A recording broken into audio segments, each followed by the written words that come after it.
To some extent, the world that we create reflects the ideas and the assumptions that we have. We see this idea expressed in the Dhammapada, which says that we are what we think. All that we are arises within our thoughts. So our thoughts create certain sorts of characters, and characters lead to creation in the world. And so the things that we produce in the world, the things that we create in the world, the institutions that we form in the world reflect the thoughts and the assumptions that we have, at least to some extent. We have this idea in the Gospel of Mark, and here the emphasis is on negative, destructive things. So envy and slander and arrogance and foolishness, all of these come from within, and it's the thoughts within, and it's the expression of these thoughts. It's the lack of control of these thoughts, and then that leads to the expression of these thoughts. These kinds of things shape a person. That's what the emphasis of this text is. And of course we can look at it the other way too. Wisdom, truthfulness, honor, integrity. These kinds of things also reflect thoughts. And whatever creation a person makes of him or herself as a result of the thoughts that he or she carries around, that's going to have some impact on the world. And so if we're up on a hill in Vietnam and we're going to walk down into a village, then we can assume that at least to some extent what we see in that village is going to reflect the thoughts and the ideas of the people who live there. That seems inevitable.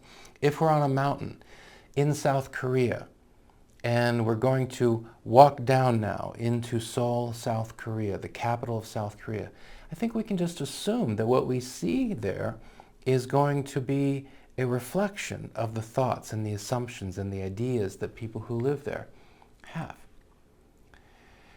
And so, if we see an image like this in a part of the world distant from the United States, but if we see an image like this, then a question would be, what does this tell us about certain thoughts and ideas and assumptions that are in place? This is a canal. You can see the sort of the piles of trash floating on the water. On either side are dwellings. This is a residential area. What thoughts, what assumptions, what ideas are behind this? We could go to a different country in the same part of the world, and we can look at an alley and see that the alley is spotless. And then we can ask ourselves, what does that tell us? What ideas, what thoughts, what assumptions are at play here? And these two images I saw, I think, a day apart in two different countries in the same region of the world. And so it seems that very different thoughts, very different ideas, very different assumptions are at work in these countries that geographically are pretty close together. But they seem to be pretty distant in terms of ideas and thoughts and assumptions that have the kinds of outcomes that we see reflected in these photographs. Now what's interesting is that someone might say that, well, what this reflects is a poor country. And that's true in terms of economic power among the typical inhabitant of this country. It's true that it is a poor country. And someone might look at this photo and say, well, this reflects a rich country. And that's true. But what's actually interesting is, as it says up top there, that this photograph is taken in a country that in terms of natural resources is actually a very rich country. This country, in terms of its natural resources, is a very, very rich country. And yet, it's a poor country, right? This country, in terms of natural resources, is a very poor country. It's very resource poor, and yet it's very rich. So that's difficult to understand. How is it that we could be in a rich country and yet have great poverty? How is it that we could be in a very poor country and yet have great wealth? And I think one of the answers has to come down to thoughts, assumptions, ideas, and the way those thoughts and those assumptions and those ideas shape habits, and the way habits shape characters, and the way characters are reflected in the world that humans create. So it seems that these images tell us something about the ideas of the people who live in the areas photographed. It doesn't say anything about them, about their value as human beings. The people who live in these places are equally valuable as human beings, are equally important as human beings. But certainly different ideas, different assumptions, different thoughts are at work that lead to very different outcomes. And so, at least to some extent, the world we create is the product of the ideas that we carry. So this is a thought we want to keep in mind as we reflect on these ancient documents. Now, one of the ancient documents that we have looked at is Genesis chapters 1 through 3. So the creation, the Hebrew ancient creation story, followed by, the account of, the humans in the Garden of Eden, the decision they make, and the consequences of that.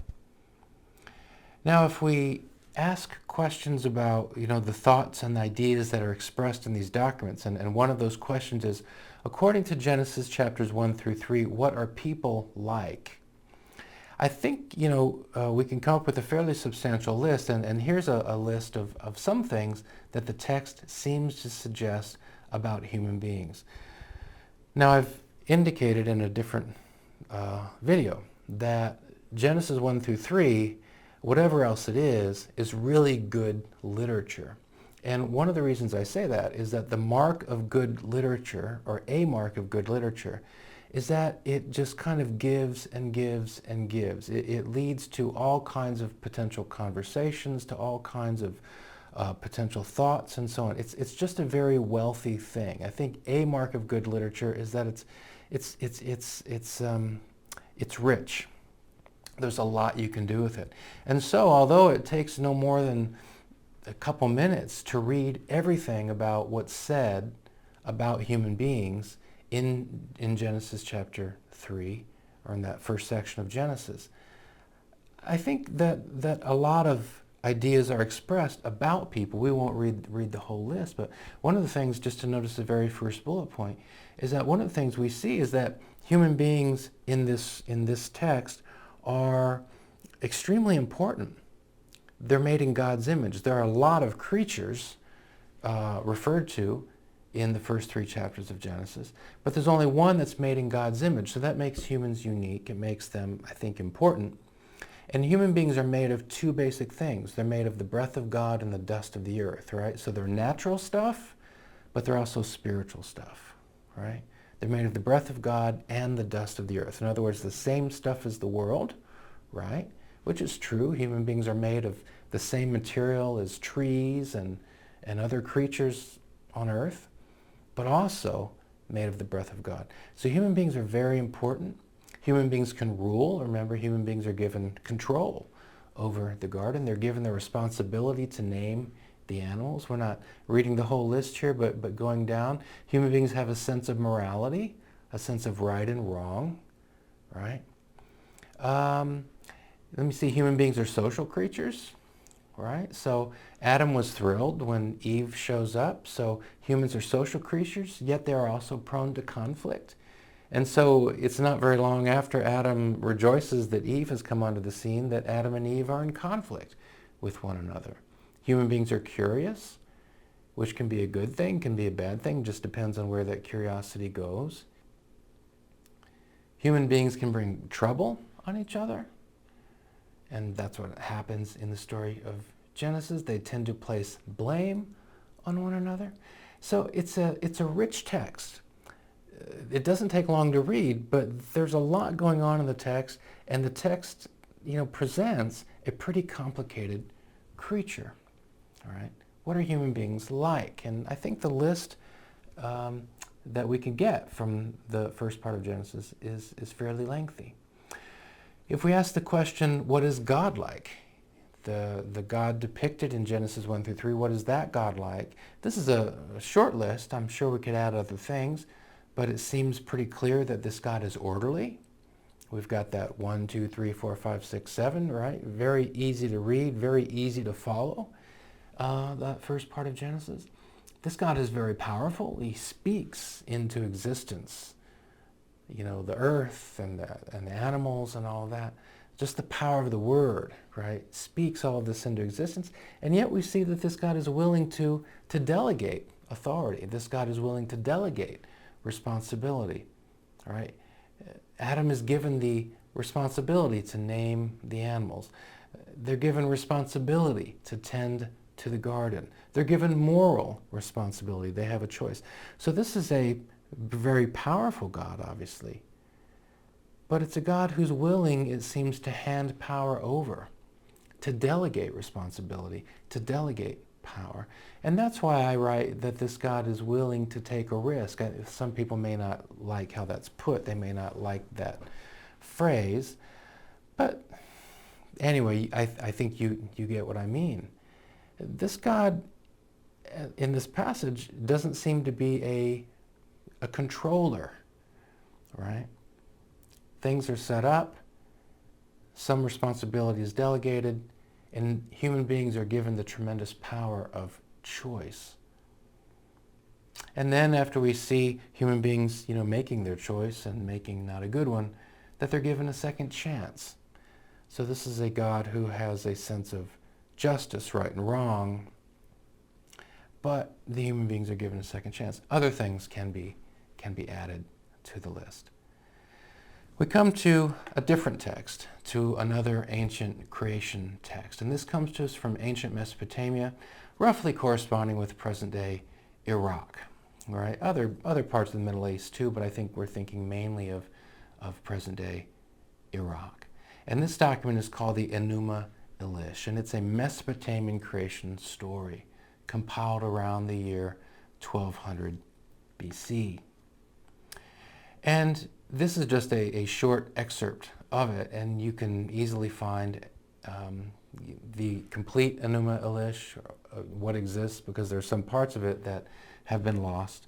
But you can read the full extent of what does exist, or you can read excerpts. So we see this first part of the Enuma Elish here. When on high, then heaven had not been named, firm ground below had not been called by name, naught but primordial Apsu their begetter, and Tiamat, she who bore them all, their waters commingling as a single body. So before creation we have these two gods, Apsu and Tiamat. No reed hut had been matted, no marshland had appeared, when no gods whatever had been brought into being, uncalled by their name, their destinies undetermined. Then it was that the gods were formed within them. So we have these two gods, Apsu and Tiamat, and then we have other gods that are created, and there's other stuff going on that we can read in those paragraphs. The divine brothers, their firstborn, so these first two gods born to Tiamat and Apsu, they banded together. They disturbed Tiamat, their mom, as they surged back and forth. So I don't know, the image would be of, sort of little toddler gods going crazy and driving Tiamat nuts, right? Yes, they troubled the mood of Tiamat by their hilarity in the abode of heaven. So you can imagine Tiamat, the mom god, going crazy with her two little god kids running around going nuts. Apsu could not lessen their clamor, and Tiamat was speechless at their ways. So we haven't gotten very far into this creation story, no human beings yet, but we're getting a sense of conflict, right? And so I'm going to leave it to you to get familiar with the Enuma Elish, right? With excerpts, with the entirety of what exists.